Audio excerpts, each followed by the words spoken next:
오늘 읽은 본문 말씀은 사울이 바울로 변하는 아주 놀라운 사건이 일어난 그것을 기록해서 우리에게 전해주는 말씀입니다. 사울이 누굽니까? 그가 변해서 바울이 됐는데 이름을 이제 바울로 바꿨죠. 그는 신약 성경 27권 가운데 13권을 쓴 사람입니다. 뿐만 아니라 이방 선교에 제일 먼저 나선 제일 최초의 기독교 최초의 선교사입니다. 그뿐만이 아니라 그는 선교사로 부름을 받고 복음을 전하면서 자기가 자비량으로 돈을 벌면서 복음을 전한, 그걸 우리 선교적인 용어로 텐트 메이커라고 그러는데, 천막을 만들면서 돈 벌어서 일을 했는데 지금도 선교사들이 자기가 자비량으로 누구 도움 받지 않고 선교하는 사람들을 텐트 메이커라고 그렇게 말합니다. 그 사람이 바로 사울입니다. 이 사울은 길리기아 다소에서 태어났습니다. 그의 부모는 히브리인이었지만 로마의 시민권을 가지고 있었습니다. 사울은 비록 헬라 사회에서 살아가고 있었지만 그의 부모는 유대인으로 살기를 바라고 바리새인 가운데 가말리엘이라고 하는 훌륭한 랍비가 있었는데 아들을 랍비에게 유학을 보내서 그곳에서 공부하며 자라도록 키웠습니다. 사울은 선민의식이 강했던 사람입니다. 다시 말하면 아브라함과 다윗의 자손, 이스라엘 자손의 후손이다 하는 이런 의식이 아주 강했던 사람입니다. 빌립보서 3장 5절부터 6절까지의 말씀에 보면 자기를 이렇게 소개했습니다. 나는 8일 만에 할례를 받고 이스라엘 족속이요 베냐민 지파요 히브리인 중에 히브리인이요 율법으로는 바리새인이요 열심으로는 교회를 박해하고 율법의 의로는 흠이 없는 자라. 한마디로 이 사울은 자존심으로 똘똘 뭉친 사람입니다. 아주 교만했던 사람입니다. 자기가 그 사회에서 엘리트라고 하는 것을 자부심을 가지고 산 사람이었습니다. 그랬기에 마가의 다락방에서 시작한 이 기독교를 받아들이기가 어려웠습니다. 그는 생각하기를 이 기독교는 율법을 훼손하고 하나님의 뜻에 어긋난 종교라고 생각을 했습니다. 그래서 이 교회를 핍박하는 데 앞장섰습니다. 스데반을 죽이는 데 가담을 했고 교회를 열렬하게 박해를 했던 사람이었습니다. 그래서 사울은 사도행전 8장 3절에 보니까 교회를 잔멸하고 예수 그리스도를 믿는 사람들을 끌어다가 옥에 넘기는 일을 했다고 그랬어요. 이것을 하나님이 자기에게 주신 사명이라고 생각하고 이 일을 잘하면 그게 하나님께 충성하는 거라고 생각을 했습니다. 오늘 본문 1절에도 보면 위협과 살기가 등등하여 그렇게 말씀을 하고 있는데 이 사울이 위협과 살기가 등등했다 그런 말씀이에요. 여기서 등등하다라고 하는 이 말은 헬라어로 엠프네오라고 하는 이 말은 호흡하다, 숨쉬다 그런 뜻입니다. 그러니까 위협과 살기가 등등했다 하는 이 말은 예수 믿는 사람들에 대한 적개심이 너무나도 크기에 그가 숨을 쉬고 내쉬고 들이쉴 때마다 증오와 감정이 넘쳐 나왔다. 이 사람들을 어떻게 하면은 한 명이라도 더 잡아서 감옥에 가두고 어떻게 하면은 이 사람들을 죽이고 이 교회를 없애버릴까. 그래서 예루살렘에서도 이런 짓을 했지만은 그러나 그거 가지고 성이 차지 않았습니다. 그래서 사도행전 26장 11절에서 자신이 고백한 것을 보게 되면 자신이 심히 격분하여 외국 성에까지 찾아가서 예수 믿는 사람을 박해했다고 고백을 합니다. 또 오늘 본문 1절 2절 말씀에도 보면 이 예루살렘에서 성도들을 붙잡아다 감옥에 넣었지만 그것 가지고 성이 차지하니까 무려 예루살렘에서 240km나 떨어진 이 다메섹까지 찾아가고 있었던 것이었습니다. 이런 사울이 어떻게 바울이 될 수 있었습니까? 오늘 본문이 바로 사울의 인생의 전환점이 된 바로 그 사건을 기록해서 우리에게 전해주고 있는 말씀입니다. 이때까지 복음은 유대와 사마리아 지역을 넘어가지 못했습니다. 이방 사회에 복음이 전해진다고 하는 것은 많은 장애가 있었습니다. 하나님께서는 바로 이 이방 세계에 복음을 전하기 위해서 교회를 박해하고 성도를 박해하고 예수 그리스도를 박해하는 이 사울을 선택하시고 이에게 사명을 주셔서 땅끝까지 복음을 전하도록 세우신 것이 바로 오늘 이 본문을 통해서 우리가 알 수 있는 내용입니다.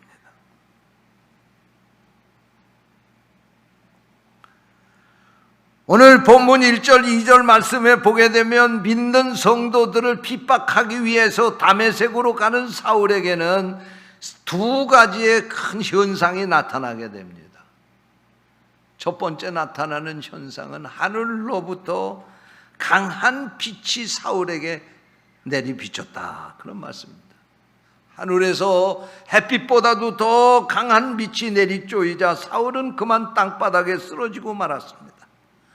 조금 전까지만 해도 예수 믿는 사람들을 가가지고 다 붙들어 오겠다고 호언장담하며 의기양양해서 지금 다메섹으로 가고 있는데 이 쓰러진 사울의 모습에서는 그 모습이 온데간데 없고 힘없이 그저 그 앞에 쓰러지고만 패배자와 같은 모습이었습니다.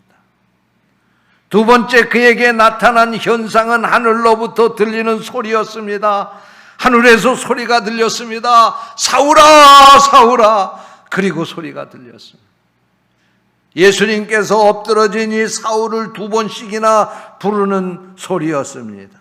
이 소리는 그리스도를 대적한 사울에게 쏟아붓는 책망과 분노의 목소리가 아닙니다. 이 소리는 그리스도를 대적한 이 사울에게 어서 빨리 그 길을 회개하고 돌아오라고 부르시는 주님의 사랑과 긍휼이 넘치는 소리였습니다. 사울은 이 순간 시각적으로 청각적으로 주님이 그에게 함께 하심을 체험하게 되었습니다. 이 강렬한 빛과 사울이라고 자기 이름을 두 번씩 부르는 그 음성을 통해서 사울은 근본적으로 그 인생이 뒤집혀지기 시작을 했습니다. 이 소리가 사울의 혼과 영과 골수를 파고 들어가서 그 마음을 찔르기 시작했습니다.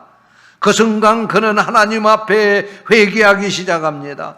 그리고 하나님 앞에 자기의 잘못된 것을 다시 깨닫게 됩니다. 그리고 부활하신 예수 그리스도를 인격적으로 만나는 체험을 드디어 하게 되었습니다. 예수 그리스도가 구약에 예언된 메시아 바로 그분이라고 하는 사실을 의심 없이 믿게 되었습니다. 이 체험으로 사울은 인생관이 바뀌고 삶의 목적이 바뀌고 이제는 예수 그리스도를 위해서 남은 인생을 모두 드리는 그런 인생으로 변화가 되었습니다. 저는 오늘 이 시간 이 말씀을 가지고 예수님께 붙잡힌 사울, 이런 제목으로 말씀을 전하려고 합니다. 성령께서 이 말씀을 듣는 우리를 깨우쳐 주시기를 원합니다. 첫째로 오늘 본문을 통해서 우리가 깨달을 수 있는 것은 예수님이 사울을 찾아오셨습니다. 이 세상의 대부분의 종교는 인간이 신을 찾아가는 종교입니다. 받아보세요. 받아서 무슨 얘기인지 좀 전해주세요. 핸드폰 안 끄신 분 빨리 끄세요. 지금 좋게 말할 때 끄세요.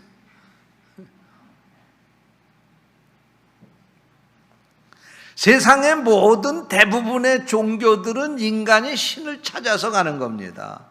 내가 스스로 착한 일을 하고 내가 스스로 도를 닦아서 신의 경지에 이르는 것이 대부분 종교에서 구도자가 하는 일입니다. 그러나 기독교는 이런 종교와 다른 종교입니다. 기독교는 하나님이 인간을 찾아오신 종교입니다. 할렐루야. 하나님이 하늘의 높은 보좌를 버리시고 낮고 천한 이 세상의 마국간에 인간의 몸을 입고 태어나셨습니다. 인간을 하나님이 찾아오셨다는 말씀입니다.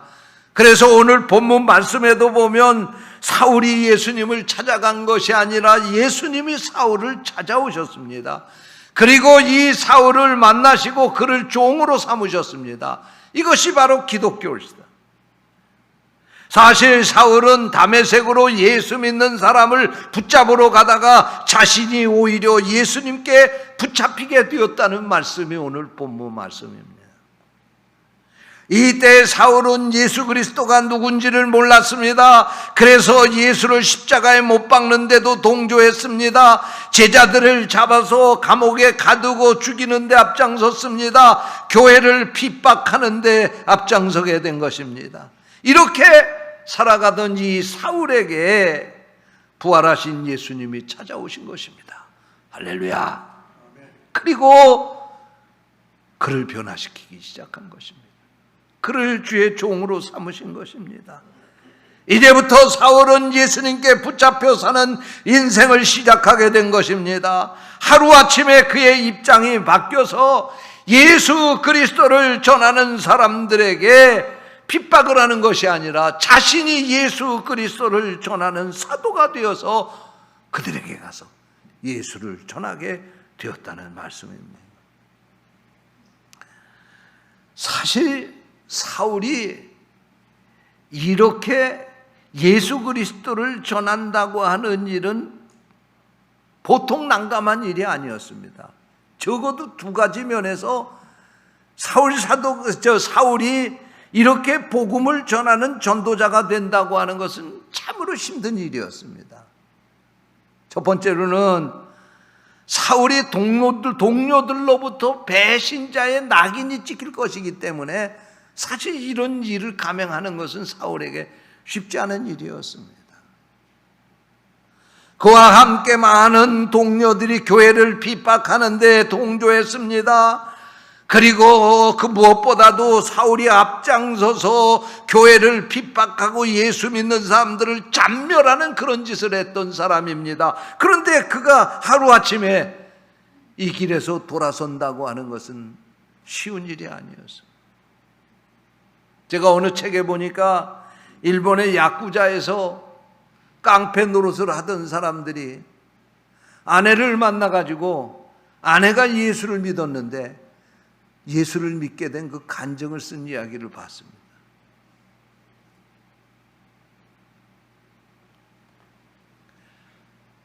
자기가 더 이상 이제 결혼을 하고 야쿠자 생활을 할 수가 없으니까 그 조직에 가가지고 나는 이제 이 일을 청산을 하겠다고 하니까 그 조직에서 그러더라는 거예요.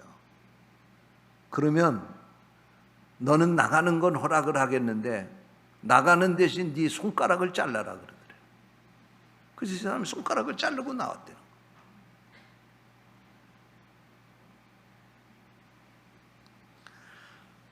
바울 사도가 교회를 핍박하는데 앞장선 무리들과 함께 했는데 이제는 그 길을 돌아서게 되니까 그는 배신자의 낙인이 찍히고 그는 많은 불이익을 당하는 것을 감수해야 했습니다. 그렇다고 하면 예수 믿는 사람들은 바울 사도를 환영해야 될 거 아니겠습니까? 그럼에도 불구하고 예수 믿는 성도들이 바울 사도를 인정하지 않았습니다. 바울 사도가 이 다메섹 도상에서 부활하신 예수 그리스도를 만나고 사도가 되어서 얼마 뒤에 다메섹에 가게 되자 다메섹에 있는 성도들이 바울 사도를 맞아들이지 않았습니다. 그러면서 그들의 반응은 저 사울이라고 하는 사람이 지금 위장을 하고 들어와서 예수 믿는 사람들 찾아서 모조리 갖다가 감옥에 가두고 핍박하려고 저렇게 위장 전술을 쓰는 거라고 생각하면서 바울 사도를 받아들이지 않았습니다. 얼마나 이 바울 사도가 힘들고 어려웠겠습니까? 그럼에도 불구하고 바울 사도는 행복했습니다. 왜냐하면 예수님이 이제부터 그를 붙잡고 계시기 때문입니다.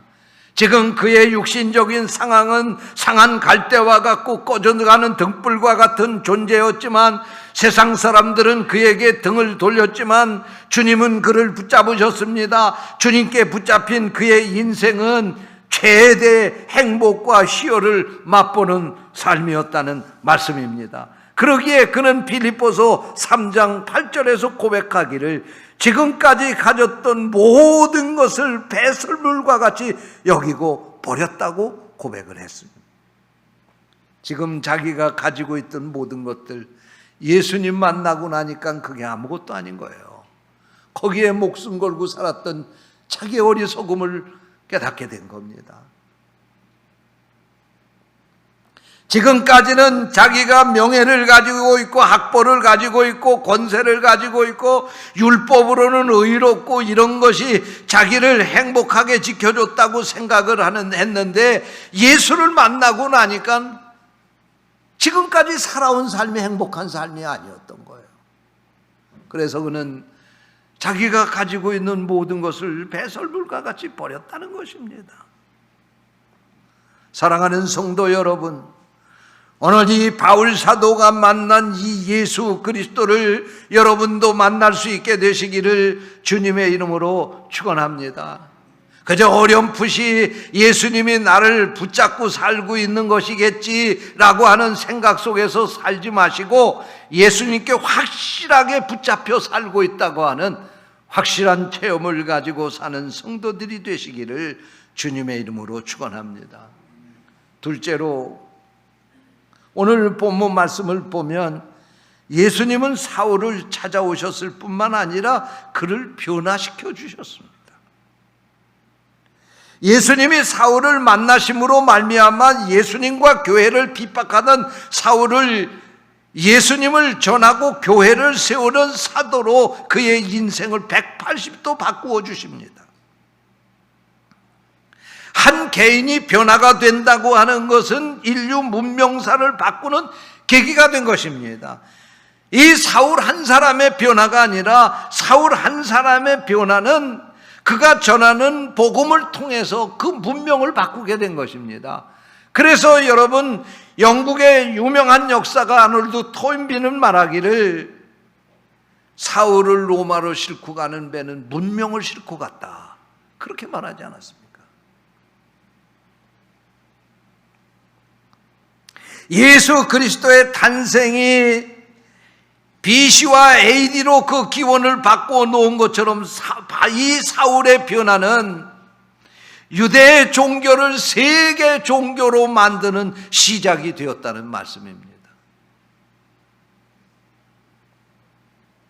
기독교가 유대 사회의 장벽을 뛰어넘고 이방 세계로 나가는 계기가 된 것입니다.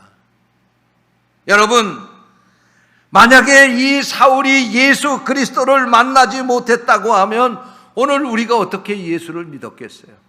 오늘 우리가 어떻게 이렇게 잘 살 수 있었겠어요?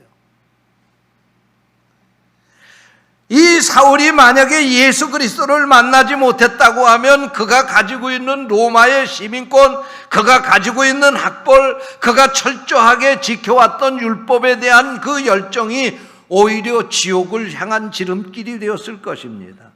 그러나 그가 예수 그리스도를 만남으로 말미암아 그가 가진 것들은 복음을 전하는 일에 유용한 도구가 되었고, 그의 복음을 들은 사람들이 천국 가는 지름길로 들어서게 되었다는 말씀입니다. 할렐루야. 저는 교회에서 목회를 하면서 사람이 바뀐다고 하는 것이 얼마나 힘든 일인가 하는 것을 절절하게 느낄 때가 많이 있었습니다. 어떤 사람은 은혜를 받고 나서 목사님, 나는 이제 과거로 절대로 다시 돌아가지 않습니다. 그거는 내가 죽는 길입니다. 그렇게 얘기하는데 어느 한순간에 획 바뀌어버리더라고요. 어떤 분은 저에게 찾아와서 목사님, 내가 정말 은혜를 깨달았습니다. 내가 새벽에 나와서 목사님 설교 들으면서 내가 평생 새벽 기도하려고 결심했습니다. 어느 한순간에 획 바꿔버리더라고요. 그분 보이지도 않아요.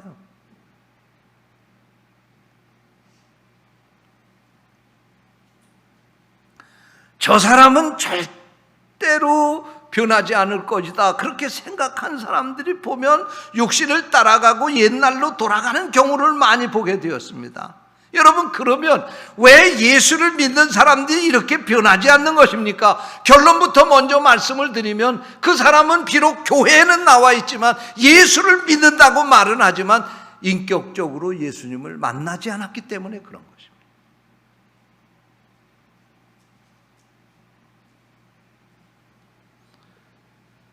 사울이 이 예수 그리스도를 만나고 그 인생이 180도 바뀌어진 것처럼 오늘 여러분들도 인격적으로 예수 그리스도를 만나고 그분을 통해서 변화받는, 그래서 천국 가는 그날까지 주님 가신 그 길 따라가고 작은 예수로 살아가기에 부족함 없는 성도들이 되시기를 주님의 이름으로 축원합니다. 주님을 만나면 우리 인생이 바뀌는 것입니다. 사망의 길에서 생명의 길로 들어설 수 있게 되는 것입니다. 지옥에서 천국으로 우리의 갈 자리가 바뀌게 되는 것입니다. 슬펐던 삶에 기쁨이 넘치게 되고 두려움에 평화가 넘치게 되는 것입니다. 이것이 마치 물이 변하여 포도주가 되는 것처럼 사람을 완전히 변화시키는 주님의 능력인 것입니다. 오늘 여러분에게 이런 은혜를 주시기를 주님의 이름으로 축원합니다. 성경을 보게 되면 주님을 만나고 변화된 사람들의 이야기가 많이 나옵니다. 야복강 나루터에서 기도하다가 하나님을 만났던 야곱은 이스라엘로 변화되었습니다. 육신 중심의 삶을 살았던 야곱이 하나님 중심의 삶을 사는 이스라엘로 새롭게 변화된 것입니다. 베드로는 갈릴리 바닷가에서 고기를 잡던 어부였습니다. 그러나 그가 주님을 만나고 나서 사람을 낚는 어부가 되었습니다. 그는 그 복음을 전하다가 예수 그리스도 앞에 그 생명을 아낌없이 내어놓고 순교했습니다. 그래서 바울 사도는 누구든지 그리스도 안에 있으면 새로운 피조물이라, 보라 이전 것은 지나갔으니 새 것이 되었도다라고 말씀했습니다. 여러분, 오늘 우리가 예수 그리스도를 진정으로 만나야 변화가 될 수 있습니다.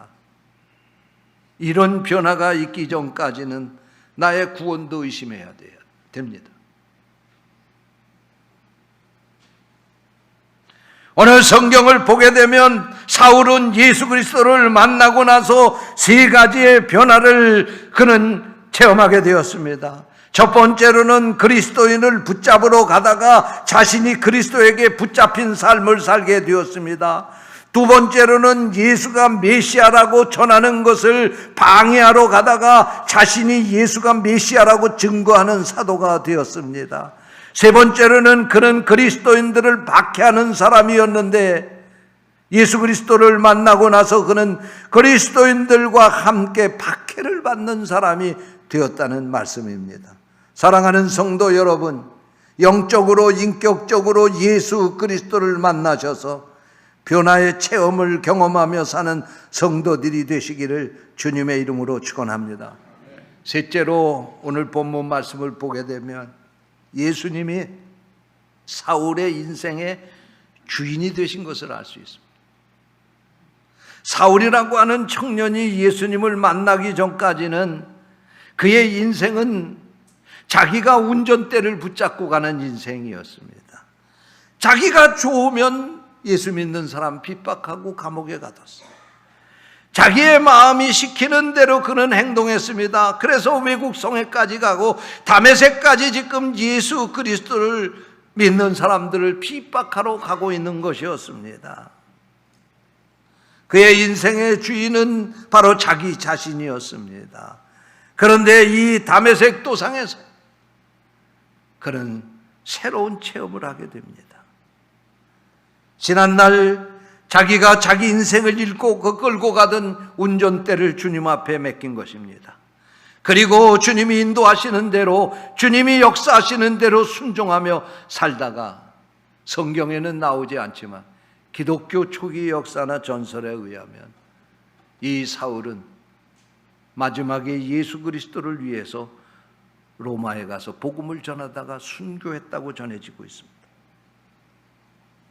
여러분, 우리가 분명히 알아야 될 것은 아무리 내가 학벌이 좋고 능력이 많아도 예수님을 만나서 그의 인생이 바뀌어지지 않는 한, 그 인생의 주인이 예수가 아닌 한 우리가 가지고 있는 것들은 아무것도 아니라고 하는 사실입니다.